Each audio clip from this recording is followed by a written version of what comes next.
प्रश्न 33।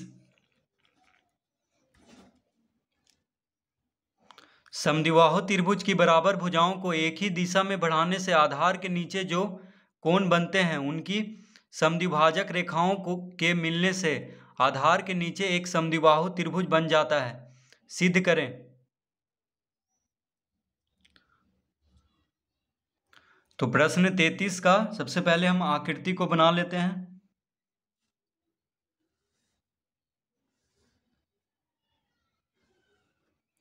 तो ये हो गया समद्विबाहु त्रिभुज ABC।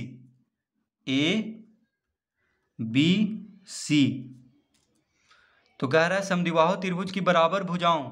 तो देखिए AB और AC क्या है, बराबर है। यहाँ पे समद्विबाहु त्रिभुज की बराबर भुजाओं को एक ही दिशा में बढ़ाने से, एक ही दिशा में, देखिए AB को यानी दोनों बराबर भुजाओं को एक ही दिशा में बढ़ाने से, तो AB को देखिए सामने बढ़ाना है और AC को इस तरह से बढ़ा देना है, ठीक है। तो एक ही दिशा में बढ़ाने से आधार के नीचे जो कोण बनते हैं, आधार के नीचे यानी ये जो कोण बन रहा है ये, ठीक है, इसको x लिख देना है, इसको y। तो नीचे जो कोण बन रहा है आधार के नीचे यानी ये कोण, देखिए ये कोण और ये कोण, आधार के नीचे जो कोण बनते हैं उनकी समद्विभाजक रेखाएं, यानी इसकी समद्विभाजक रेखाएं इस तरह से को मिला देना है। उनकी समद्विभाजक रेखाओं को मिलने से आधार के नीचे एक समद्विबाहु त्रिभुज बन जाता है, सिद्ध करें। तो देखिए ये जो त्रिभुज बन रहा है ये समद्विबाहु त्रिभुज है। ये हमें सिद्ध करना है कि ये जो त्रिभुज है आधार के नीचे जो कोण बनते हैं उनकी समद्विभाजक रेखाओं को मिलने से आधार के नीचे एक त्रिभुज जो बन जाता है, यानी ये त्रिभुज जो बन रहा है BOC, ये एक समद्विबाहु त्रिभुज है। ये हमें सिद्ध करना है, ठीक है। तो क्या सिद्ध कर देना है हमें कि BO जो है OC के बराबर है। तो BO अगर OC के बराबर हो गया तो BOC क्या हो जाएगा, एक समद्विबाहु त्रिभुज, क्योंकि समद्विबाहु त्रिभुज में दो भुजा बराबर होता है। तो अगर हम BO और OC को अगर हम बराबर सिद्ध कर दिए तो ये सिद्ध हो जाएगा कि BOC क्या है, एक समद्विबाहु त्रिभुज है। तो इसके लिए सबसे पहले हम लिखेंगे,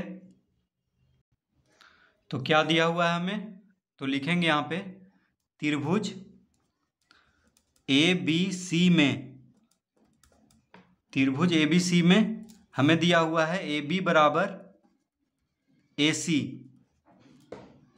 AB बराबर AC दिया हुआ है। तो समद्विबाहु त्रिभुज है, तो समद्विबाहु त्रिभुज का दो बराबर भुजा कौन कौन है, AB और AC। तो AB बराबर AC हमें दिया हुआ है, तो लिखेंगे यहाँ पे दिया है।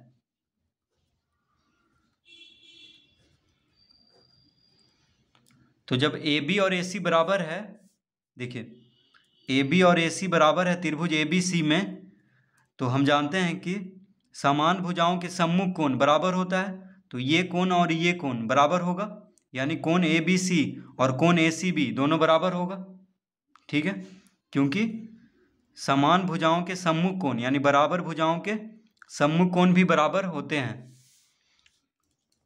तो अतः कोण ABC बराबर होगा कोण ACB के। इसको हम पहला लिख लेंगे, ठीक है।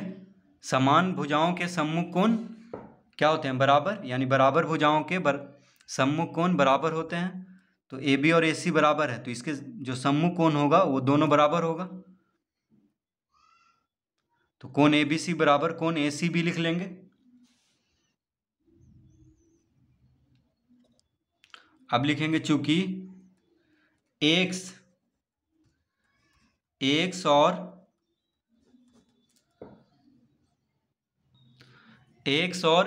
AY एक सरल रेखा है,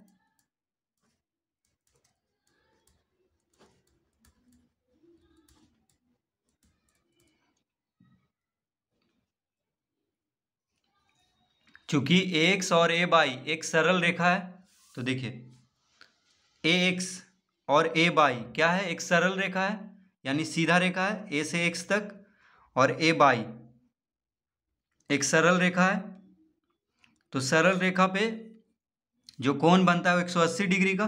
तो यहाँ से यहाँ तक जो कोण बनेगा, ठीक है, ये देखिए पूरा कोण जो बनेगा वो 180 डिग्री का होगा, क्योंकि सरल रेखा है ए एक्स। तो कोण ए बी एक्स क्या होगा 180 डिग्री। ये कोण जो बनेगा 180 डिग्री का, क्योंकि ए एक्स एक सीधी रेखा है यानी सरल रेखा है। उसी तरह ए बाई एक सरल रेखा है यानी सीधी रेखा है। तो ये जो पूरा कोण बनेगा 180 डिग्री का, यानी कोण ए सी बाई क्या होगा 180 डिग्री। तो लिख देंगे कोण ए बी एक्स बराबर कोण ए सी बाई बराबर 180 डिग्री। तो चूंकि ए एक्स और ए बाई एक सरल रेखा है, अतः कोण ए बी एक्स बराबर कोण ए सी बाई बराबर 180 डिग्री। ठीक है, दोनों बराबर होगा क्योंकि दोनों 180 डिग्री के बराबर है, तो दोनों आपस में बराबर होगा। इसको हम दूसरा लिख लेते हैं।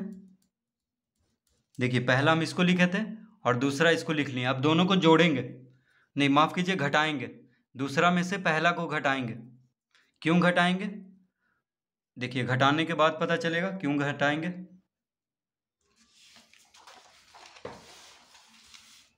तो लिखेंगे यहां पे अब दूसरा माइनस पहला से, यानी दूसरा में से पहला को घटाने से क्या हो जाएगा। तो दूसरा कौन है, कोण ए बी एक्स बराबर कोण ए सी बाई, और पहला है कोण ए बी सी बराबर कोण ए सी बी। तो दूसरा का जो बायां तरफ है उससे बायां तरफ वाले को घटाएंगे पहला का, और दूसरा का जो दायां तरफ है पहला का दायां तरफ को घटाएंगे। तो लिखेंगे कोण ए बी एक्स माइनस कोण ए बी सी, फिर बराबर कोण ए सी बी माइनस कोण ए सी बी, कोण ए सी बाई माइनस कोण ए C B.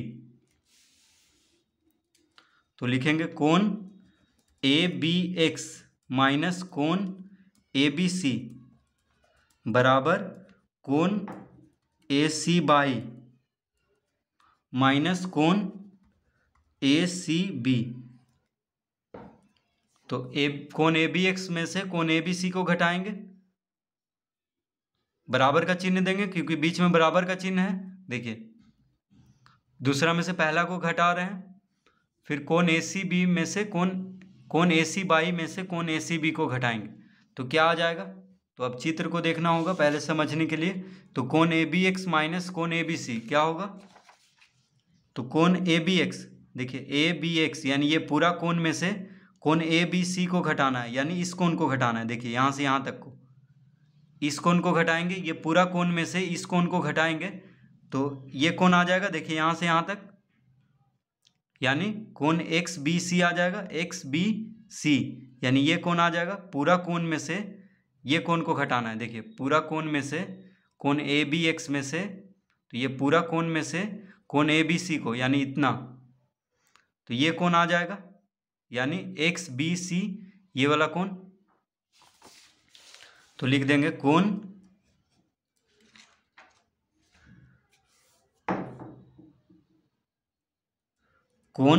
X B C बराबर कोण, अब कोण ए सी बाई में से ए सी बी को घटाएंगे। देखिए कोण ए सी बाई यानी ये पूरा कोण में से, ये जो पूरा कोण है यहाँ से यहाँ तक, उसमें से ए सी बी को घटाएंगे, यानी ये छोटा कोण इसको। तो क्या आ जाएगा, यहाँ से यहाँ तक वाला कोण आएगा। देखिए ये कोण आ जाएगा, यानी कोण बाई सी बी आ जाएगा। तो लिखेंगे बराबर कोण बाई सी बी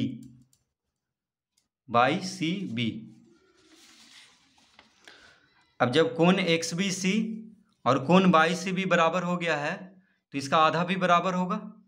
ठीक है, तो लिखेंगे या 1/2 कोण एक्स बी सी बराबर 1/2 कोण बाई सी बी। तो ये जब ये दोनों कोण बराबर है तो इसका आधा कोण भी बराबर होगा, यानी इसका आधा आधा। अगर कोण एक्स बी सी और कोण बाई सी बी बराबर है तो कोण एक्स बी सी का आधा कोण बाई सी बी का आधा से बराबर होगा, क्योंकि दोनों कोण बराबर है तो उसका आधा भी बराबर होगा। ठीक है, अब देखिए कोण एक्स बी सी का आधा, कोण एक्स बी सी का आधा, देखिए एक्स बी सी का आधा, तो एक्स बी सी का आधा या तो इसको लिख लें या यहाँ से यहाँ तक को, या यहाँ से यहाँ तक को लिख लें। ठीक है, क्योंकि बीओ क्या है, समद्विभाजक है। प्रश्न में देखिए दिया हुआ है कि नीचे जो आधार के नीचे जो कोण बनते हैं उनके समद्विभाजक रेखाओं, यानी बीओ जो है इस कोण का समद्विभाजक है। कोण एक्स बी सी का बीओ क्या है, समद्विभाजक है, यानी ये दोनों कोण आपस में बराबर है। इस कोण को आधा आधा बांट रहा है बीओ।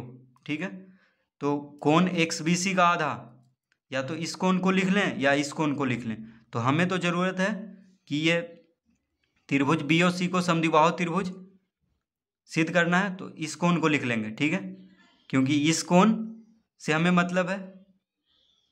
ठीक है, तो कौन सा कोण लिखेंगे, कोण ओ बी सी। देखिए ओ बी सी यानी ये कोण, तो कोण एक्स बी सी का आधा को हम लिख लेंगे कोण ओ बी सी बराबर, और कोण बाई सी बी का आधा को क्या लिखेंगे, देखिए कोण बाई सी बी, यानी यहाँ से यहाँ तक जो कोण है इसका आधा, इसका आधा कौन कौन हो जाएगा, तो यहाँ से यहाँ तक और यहाँ से यहाँ तक। तो हमें मतलब है इससे, क्योंकि ये त्रिभुज को समद्विबाहु त्रिभुज सिद्ध करना है, तो कोण बाई सी बी का आधा इसको लिख लेंगे, यानी कोण ओ सी बी को लिख लेंगे। तो कोण बाई सी बी का आधा क्या हो जाएगा, कोण ओ सी बी, क्योंकि समद्विभाजक है। ओ सी क्या है, समद्विभाजक है। प्रश्न में दिया हुआ है कि उनकी समद्विभाजक रेखाओं को मिलने से आधार के नीचे जो एक समद्विबाहु त्रिभुज बन जाता है, सिद्ध करें। तो देखिए कोण ओ बी सी बराबर कोण ओ सी बी हो गया है यहाँ पे। अब जब कोण बराबर हो गया है तो भुजा भी बराबर होगा, यानी समान कोण का सम्मुख भुजा बराबर होता है। तो देखिए त्रिभुज ओ बी सी में, त्रिभुज ओ बी सी में जब ये कोण और ये कोण बराबर है, देखिए ये कोण और ये कोण बराबर है, ठीक है, तो ये भुजा भी बराबर होगा, यानी ओ बी ओ सी के बराबर होगा। ओ बी किसके बराबर होगा, ओ सी के। तो हम लिख देंगे अतः ओ बी बराबर ओ सी, ओ बी बराबर ओ सी। क्यों बराबर होगा, क्योंकि समान कोण के सम्मुख भुजा क्या होता है, बराबर।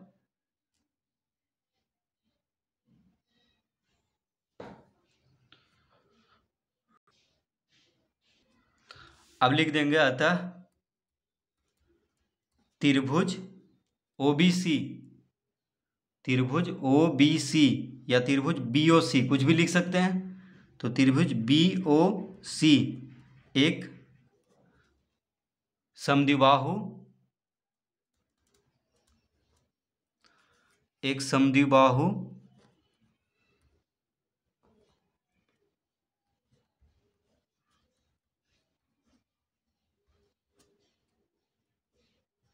त्रिभुज है।